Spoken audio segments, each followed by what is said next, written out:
Are you getting annoyed and confused with some of the names that these AI platforms are calling themselves or their features? Well, you're not alone.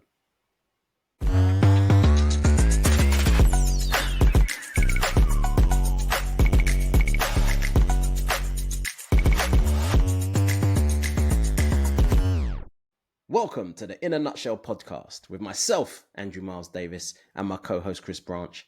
This is the daily 10-minute podcast where we take out all of the techie talk around generative AI and focus on what the everyday person, content creator, and marketer wants to hear. Now, we've only got 10 minutes, so we can only focus on one subject. And today, we're going to talk about one of our favorite types of series that we do on this podcast, and that is pet peeves. Now, we've done pet peeves episodes before where we've talked about things that's just annoyed us when it comes to Gen AI. Things like when they say, look at this amazing feature that we've got, and everyone gets excited and they don't release it for like 3, 4, 5 months. And that's what we're seeing right now with Sora, amazing stuff, and they just don't release it just yet. There's another one when it comes to the audio, amazing, but we need to just test it a bit as well. And they just annoy us. But today, we're going to talk about naming. And the reason why we want to talk about this is because naming is just getting confusing. A lot of these platforms are naming features or even naming themselves after things that's already known and it's got a name. So what we're going to do is we're going to talk about this because this is just annoying us. So I think the first place we can start is I was having this conversation with Chris. And he was going on about something called MM1 or M1 he was talking about. And what was M1 again? Do you remember?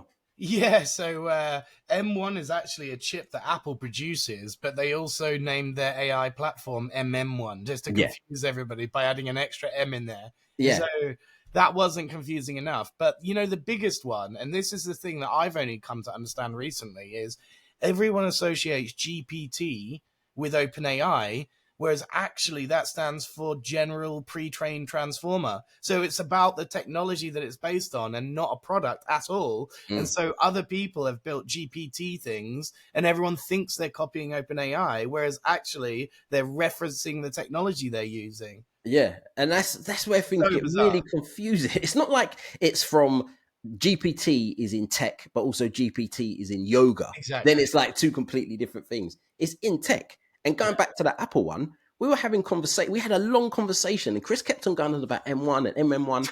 And I'm thinking, Apple's new AI is called MM1. Actually, I was thinking, are you talking about the actual laptop itself? Because I've got an Apple M1 laptop. Yeah. And I was thinking, what you're saying doesn't make sense. And we were probably speaking for about 5 minutes. And I was like, and then I said something, and then Chris was like, huh? And then we realized we're talking about two different things with pretty much the same name by the same company as well. So naming is so annoying. So there's the MM1. There's the one, again, that you just mentioned there. GPT, yeah. The GPTs.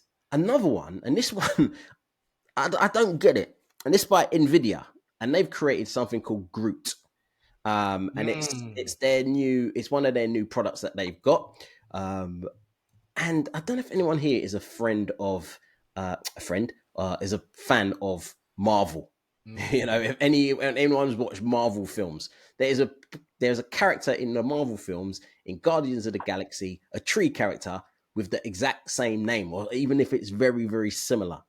And I was thinking, why would you call it that? That's not like something where it's like no one knows. That's like calling something Iron Man or Captain America or Thor. Well, they have got one called Jasper. So this is not new, like it seems to be like an interesting, like I've seen in space exploration, they name things after the person that discovers it. Yeah. Like they might call it Hades Comet or something, or the Milky Way Belt or something, but it's named after the person that wanted to name it.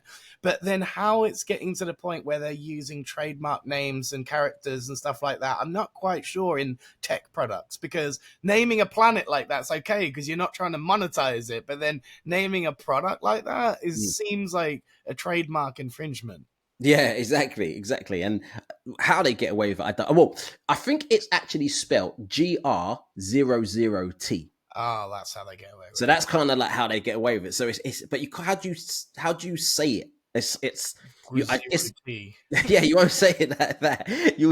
You'll probably just say Groot. It's just like when Prince changed his name to a symbol. It's like, well, how do Yeah, we yeah, say yeah, this apart from the artist formerly known as Prince yeah. or the symbol? And that's where they're kind of getting around certain things, but it's just making it confusing, especially because Groot came out. Well, Groot's kind of Guardians of the Galaxy, the third one came out. I think it was last year, or it might have been the year before, but it would have been the end of that year. So it's not like it's something that was in the 80s or the 90s. It's something that's like now, and he's gonna be in future Marvel films. So that's another annoying one. Now here's another one that annoyed me. Not so much annoyed me, but I was thinking, why did you use that name? Mm. And that is and this is slightly serious because there is an AI tool that helps to identify prostate cancer, and they're calling it Pi, so PI. Mm-hmm. But also, there was a site, I think it's shut down now, but it was a popular site called Pi, which was it was like a GPT or a large language model, but it was like a character one. So it was almost like character AI, but it was called Pi, and that was quite popular. But I think they've closed it down now, or I know that they're about to close it down. But again, it's still in that same AI space with the same name. Mm-hmm. And I was like, why would you call it? I don't know what one was first, but why would you call it that? Again, I think that will be a reference to the number pi, and I think a lot of these are, no offense to the people making them, geeky mathematicians / algorithm building engineers, and their lovely little oh, look at me and my little reference, whereas actually they don't realize that they all have the same geeky sort of terminology, and therefore they're naming their stuff very similarly to other things out there. Yeah. I very rarely see a unique name that I don't think, oh, that's not a weird geeky reference. Yeah. Something, It's true. I'll tell you the funniest one though is there is this new it's like a they call it the future of AI, one of these wearable type I can't even say platforms, but this wearable type, I don't even know what it's called, but it's just a wearable, imagine like a box, some wearable thing. So imagine it's something like that, and you put it on here, and it's like going to replace the phone. I can't remember the exact terms, what they're calling these new things, but the name or the brand name of one of the popular ones is called Rabbit. Yeah. It's like, hey, I've got my rabbit. I'm walking around with my rabbit. Now, some of you listening to this will know what when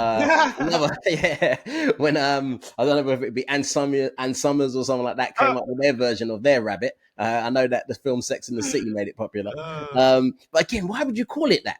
It could be a case where it's like a whole bunch of geeky guys. They probably didn't know what it might mean, and that's why they came up with that. But that's another one. There's going to be a lot of confusion and a lot of jokes around that one. Hey, I'm walking around with my rabbit. I left my rabbit at home. You're going to get a lot of those type of things if it does become popular. Or they might, like a lot of tech companies, what they've done in the past is they'll have this name and then they end up changing it to something else. That might be the case. But that throws off all their original customer base. And the one that you're describing actually looks like a Pokedex, and their little icon looks like a little emoji of a Pokemon. And, if that had been the case, clearly none of these guys are marketers. They're product engineers, right? Yeah. But should you have given this idea to a marketer, I'd imagine that something like calling it the Raven, because it's retrieving information. It's doing because Send a Raven is a Game of Thrones reference, you attach a little note to a raven and you fly it off to where you want it to deliver to, and they attach a note and they fly it back to you. Yeah. That's kind of what the little Pokedex thing, the rabbit, is doing. But I don't know the significance of a rabbit. Rabbit doesn't transfer information, and it could have been a dove or a crow or anything like that. It's a bird, but someone rabbit? jokingly said it, like, let's call it a rabbit, and then the person they said it to might have been the boss, said, yeah, great name, and then they've just stuck with it, and they're too scared to tell them the real reason. So it's like, they might lose their job. So it could be something as silly as that. But I'll tell you another thing that was, and we'll do this is the last one, because again, we can spend ages on this, but we were having another conversation and Chris kept on talking about STEM, STEM. And I was thinking, STEM, you mean science, technology, engineering, and math? Yeah. That's what I'm thinking. And actually, it's something else, which it means, Chris. Yeah, so in the music business, stems are like when you get a breakdown of individual tracks of audio. So imagine that you did a full studio recording and it was just, one MP3, which was every single instrument combined. Then you can get individual stems, they're called, of here's the trumpet recording, here's the bass guitar recording, here's the drums recording, and they're separated. So that's what it stands for. I don't exactly know the acronym, but that's exactly what it is, in terms of a musical stem. But yeah, we're getting a lot of things mixed up, aren't we? And AI is doing what marketing always did, and that's introducing a load more acronyms that are also confusing to one another. It doesn't help in the landscape of trying to introduce this to B2B companies, that's for sure. When you've got more jargon than less jargon. Exactly. So in a nutshell, think before you name. Yeah.